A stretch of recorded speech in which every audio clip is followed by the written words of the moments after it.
প্রিয় দর্শক, সংবাদপত্রে বাংলাদেশ অনুষ্ঠান থেকে আমি রেজানুর রহমান আপনাদেরকে স্বাগত জানাচ্ছি। বিভিন্ন জাতীয় দৈনিকে প্রকাশিত খবরের বিশ্লেষণ নিয়ে আমাদের আজকের এই অনুষ্ঠানে অতিথি হিসাবে উপস্থিত আছেন রাজনীতি.com-এর সম্পাদক শরীফুজ্জামান পিন্টু। কেমন আছেন? জি, ভালো আছেন আপনি? আজকের পত্রপত্রিকা জুড়ে অধিকাংশ ক্ষেত্রে শিরোনাম ডাকসু নির্বাচনের, এবং একটা তো প্রত্যাশা আছেই যে ডাকসু নির্বাচন কি হচ্ছে এবং জাতীয় রাজনীতির প্রভাব পড়বে তার উপরে। শিরোনাম পড়ে শোনাই আগে, তারপর আমরা আলোচনায় যেতে চাই। প্রথম আলো, সুস্থ ধারায় ফেরার ভোট আজ, লুকানোর কিছু নেই, সবই ক্যামেরার অধীনে থাকবে, সাক্ষাৎকারে ভিসি বলেছেন। নেপালে ব্যাপক বিক্ষোভ, সংঘর্ষ, নিহত অন্তত 19। ভারত পাকিস্তানকে ঘিরেই সব রোমাঞ্চ, এশিয়া কাপ শুরু আজ। দৈনিক যুগান্তর, হাড্ডাহাড্ডি লড়াইয়ের আভাস, ডাকসু হল সংসদ নির্বাচন আজ। নেপালে জেনজিদের বিক্ষোভে গুলি, নিহত 19। কালের কণ্ঠ, মিনি পার্লামেন্টের ভোট আজ। জুলাইয়ের ভূমিকা নারী ও অনাবাসিক ভোটার ফ্যাক্টর। দৈনিক সমকাল, প্রার্থীর বৈচিত্র্যে লড়াইয়ের আভাস, ডাকসু নির্বাচন আজ। নির্বাচন নিয়ে আমার মধ্যে এক ধরনের রোমাঞ্চ কাজ করছে, মাহমুদুর রহমান মান্না বলেছেন। নেপালে তরুণদের বিক্ষোভ, সহিংসতায় নিহত 19। দৈনিক ইত্তেফাক, দৃষ্টি আজ ডাকসুতে। ছোট হচ্ছে প্যাকেট, কমছে পরিমাণ, দামে কমতি নেই, ভোগ্যপণ্যের দাম নির্ধারণে স্বেচ্ছাচারিতা। বাংলাদেশ প্রতিদিন, ডাকসুতে ভোট উৎসব আজ, দৃষ্টি ঢাকা বিশ্ববিদ্যালয়ে ইতিহাস গড়বেন কারা। মানব জমিনের শিরোনাম, ভোটের আগে নেটে লড়াই, ডাকসু নির্বাচন আজ। জেনজি ঝড়ে বিধ্বস্ত নেপাল। আমাদের সময়, রাজনৈতিক অঙ্গনে মতানৈক্য, রাষ্ট্রপতির আদেশে সংবিধান সংস্কার। আজ ডাকসু নির্বাচন, দৃষ্টি সারা দেশের। আমার দেশ, সবার দৃষ্টি ডাকসু নির্বাচনে। ডাকসু নির্বাচনে হস্তক্ষেপের প্রশ্নই আসে না, সেনাবাহিনীর বিবৃতি।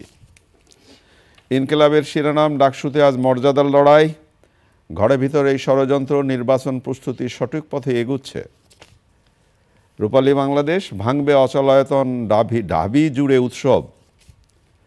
কালবেলার শিরোনাম, আগামী সংসদে মেধাবীদের প্রাধান্য দিতে চায় বিএনপি, ইতিহাসের নতুন বাঁকে ডাকসু। সময়ের আলো, ডাকসুতে নতুন সম্ভাবনার ডাক, প্রতিপক্ষের উপর নিষ্ঠুর দমন চালিয়েছে শেখ হাসিনা।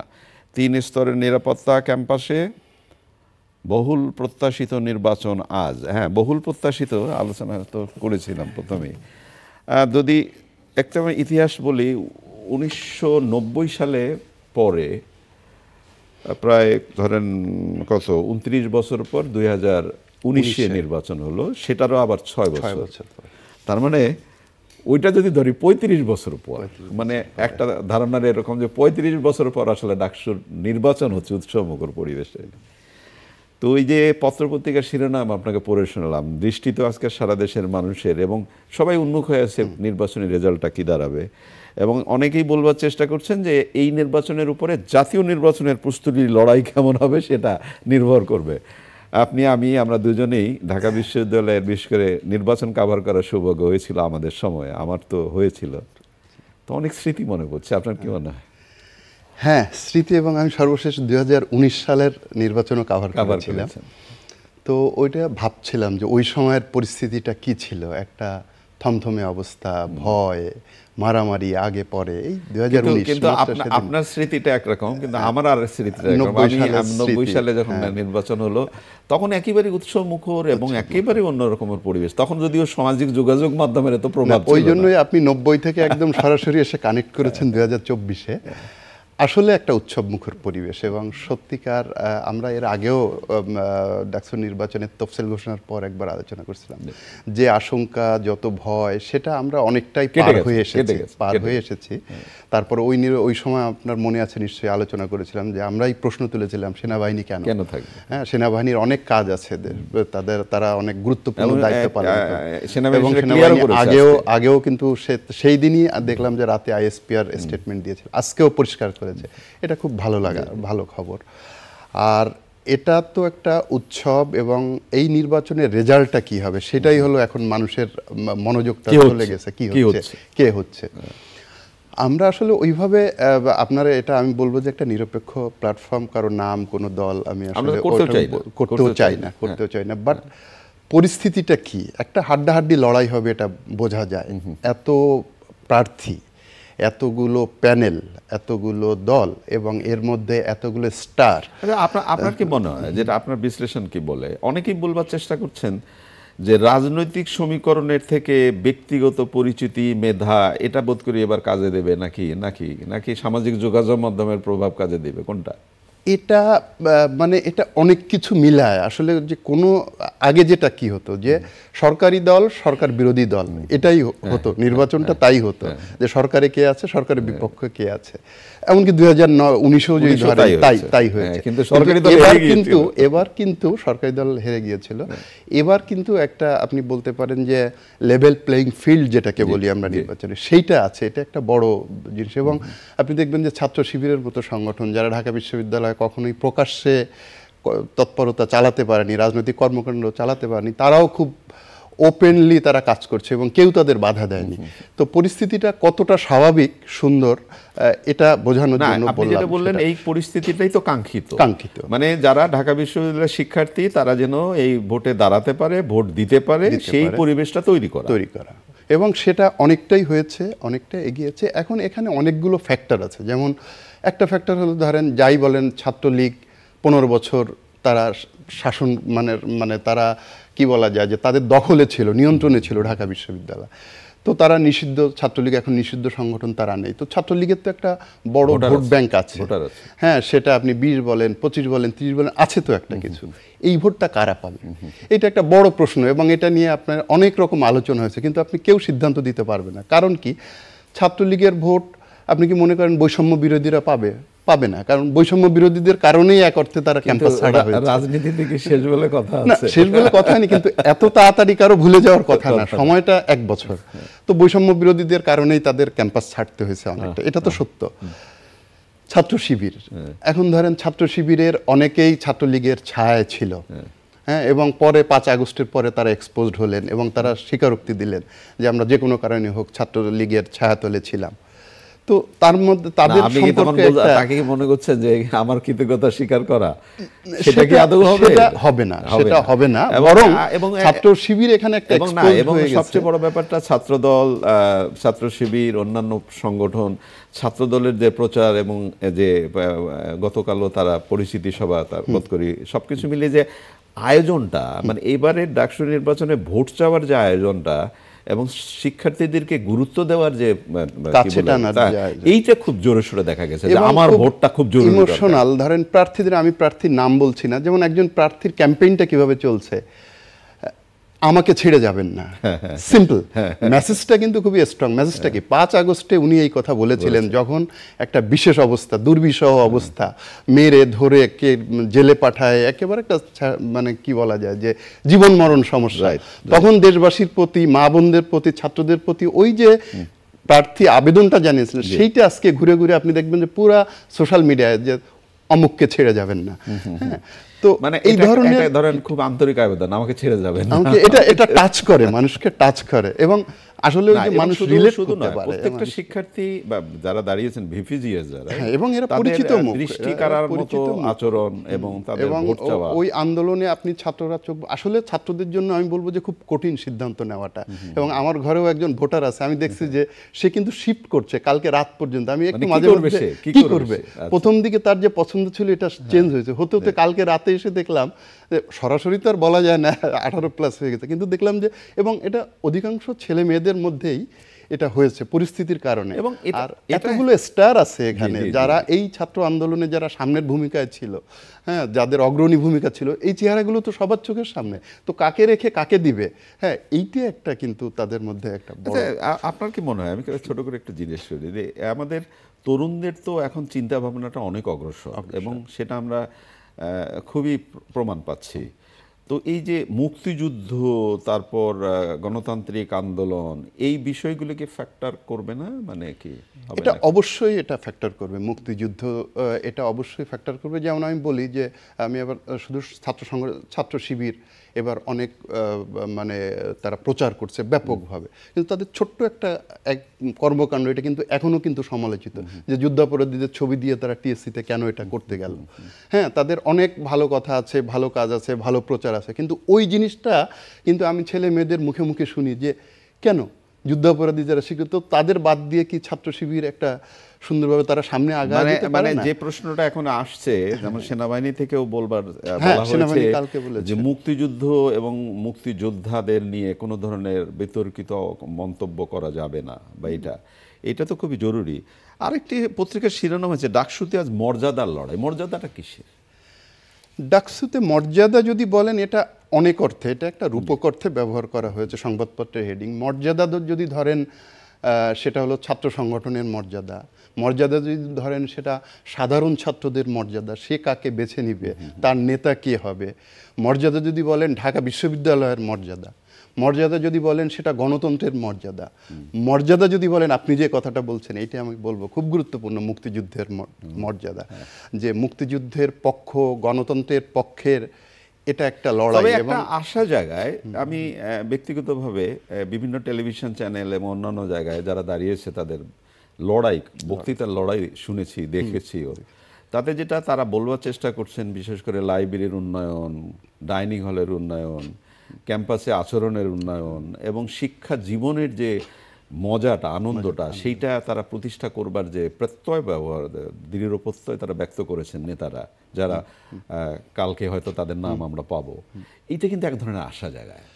এটা মানে খুবই আশা, এবং পাশাপাশি আমি বলবো এটা খুব চ্যালেঞ্জিং। কারণ এই যারা নির্বাচিত হয়ে আসবেন এত বড় যুদ্ধ, এত এইরকম একটা উৎসবের মধ্য দিয়ে, তাদের প্রতি এক্সপেকটেশন কিন্তু অনেক অনেক বেশি, মানে এত বেশি যে এটা আসলে পূরণ করা খুবই কঠিন কাজ। বাট তাদের অন্তত সেই চেষ্টাটা করে দেখা যাবে। কারণ একজন প্রার্থীর বক্তব্য এরকম শুনলাম যে ডাকসু ক্যাফেটেরিয়ায় যে খাবারটা খাওয়া হয়, একটা প্যাকেট ধরিয়ে দেওয়া হয়, এই প্যাকেটটা কতটা হাইজেনিক কিনা, স্বাস্থ্যের জন্য কতটা ক্ষতিকর, সেটা আমরা ভাবি না। আমি এই বিষয়টা দেখবো, তার মানে একটা বিরাট ঘটনা। আপনি এরকম অনেকগুলো ইস্যু আছে। আপনি একটা ছেলে আবাসিক হলের যে অবস্থা, আবাসিক হলের যে নিরাপত্তা, এবং এই যে হল রুম সংস্কৃতি, যেটা ভয়ের সংস্কৃতি, ডেকে এনে গেস্ট রুম সংস্কৃতি, এটা এই যে মধ্যযুগীয় যে আচরণ, বর্বরতা ছিল, হ্যাঁ, এটা থাকবে না, এটা নেই এখন, এটা থাকবে না। এটা একটা এনশিওর করাটা তাদের একটা বড় দায়িত্ব।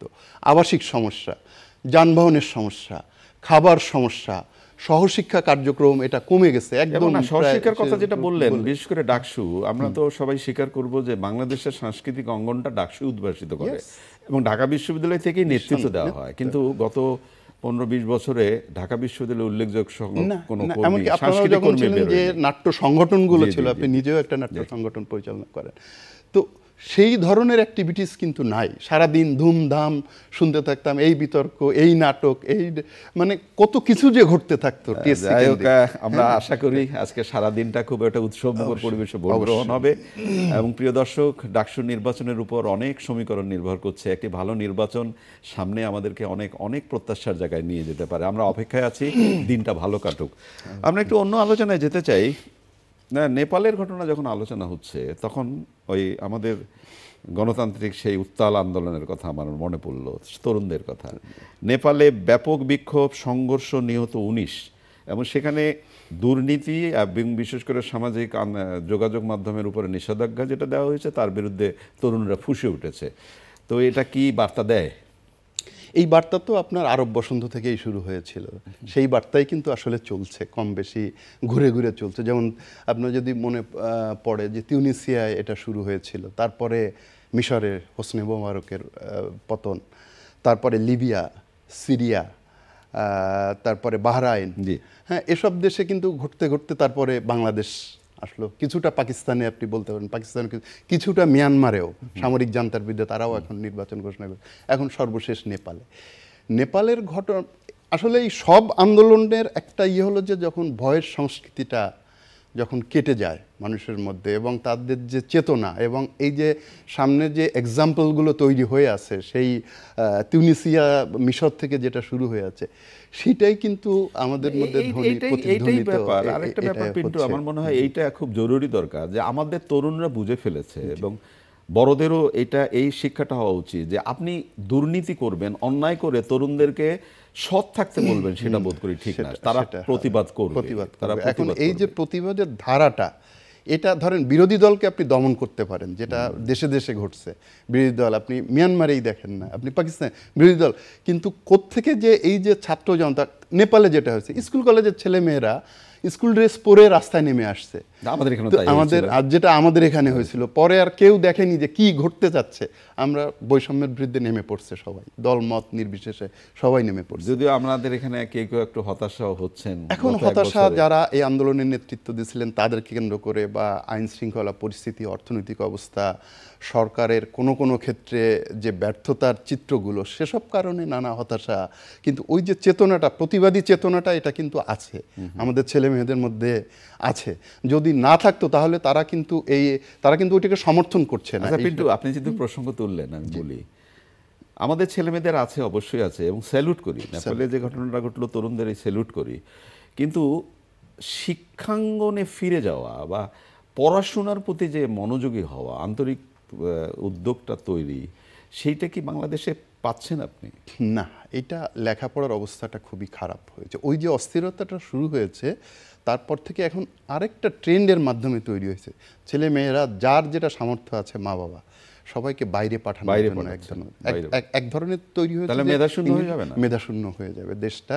এবং আগে এতটা ছিল না। আপনি প্রত্যেকটা দেশে যদি আপনি খোঁজ নেন, কি পরিমাণ আবেদন, এরা এখন সামাল দিয়ে পারে না। যত আবেদন পড়ে, যত ছেলে মেয়ে বাইরে যেতে চায়, এবং যেভাবে হোক, জায়গা জমি বিক্রি করে হোক, মানে লোন করে হোক, তারপরে কিছু হবে না। এখন এই যে কিছু হবে, আমরা আশা করি যে আগামী জাতীয় নির্বাচনের মাধ্যমে একটা সরকার, একটা স্থিতিশীল সরকার যদি প্রতিষ্ঠা হয় এবং তারা যদি সত্যিকার চেষ্টা করে, হ্যাঁ, সেটা ওই চেষ্টার জায়গায় মানুষের সংশয় আছে যে আসলে কি হবে, এই অবস্থা থেকে কি উত্তরণ ঘটবে। আপনি চেষ্টার কথা বললেন, একটা অন্য রকমের আলোচনা আপনার সাথে করতে চাই।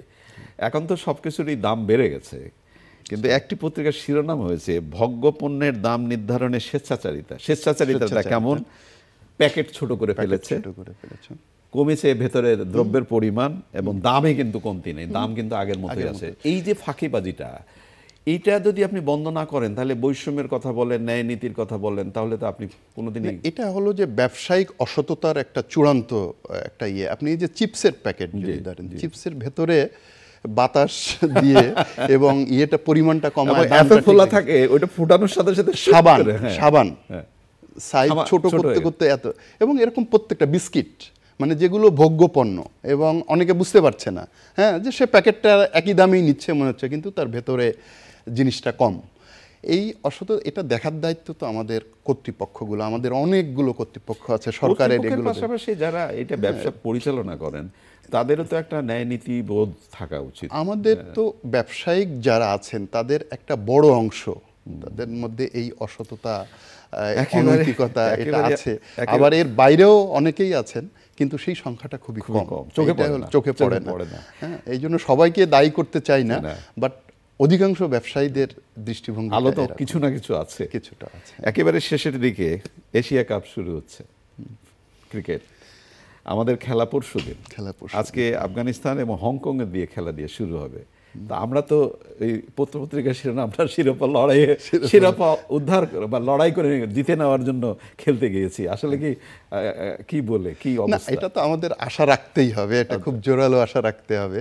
হ্যাঁ, আর আমাদের চারিদিকে এত হতাশা, নৈরাজ্য, মারামারি, খুন, এর মধ্যে যখন একটু খেলায় যেতে, তখন অন্তত বোঝা যায় যে আমরা বেঁচে আছি, আমরা একটু আনন্দ উচ্ছ্বাস করি, আমাদের স্বপ্ন আছে। তো এই ছেলেরা ভালো খেলবে এবং বিজয় ছিনিয়ে আনবে, এটাই আপনার এই অনুষ্ঠান থেকে লড়াই করুক, মানে লড়াই এটাই প্রত্যাশা, যে লড়াই করুক, এই হেরে যাওয়ার আগে যেন না হেরে। হ্যাঁ, এটা মাঝে মধ্যে যখন কখন খুব খারাপ খেলে, তখন কিন্তু লড়াই করে হারলেও সেটা বলা যায় যে না, বলা যায় আমি লড়াই করে হেরেছি, খেলায় হার জিত হতেই পারে। এটা অনেক ধন্যবাদ আপনাকে। হ্যাঁ, আপনাকে প্রিয় দর্শক, ধন্যবাদ। আমরা যে বিষয়গুলো নিয়ে কথা বললাম আপনারা নিশ্চয়ই শুনলেন। শুরুতেই যে আলোচনাটা ছিল আজ ডাকসু নির্বাচন, ডাকসু একেবারে অন্যরকম একটি আবেগ, আমাদের আবেগের জায়গা এবং অর্জনেরও জায়গা। ডাকসুনের সুষ্ঠু নির্বাচনের উপরে আমাদের ভবিষ্যৎ অনেক কিছুই নির্ভর করছে। আমরা আশায় আছি আজকের দিনটা অনেক ভালো কাটবে, একটা সুন্দর ফলাফল দেখা যাবে, সবাই যেন আমরা খুশি হই। ভালো থাকবেন।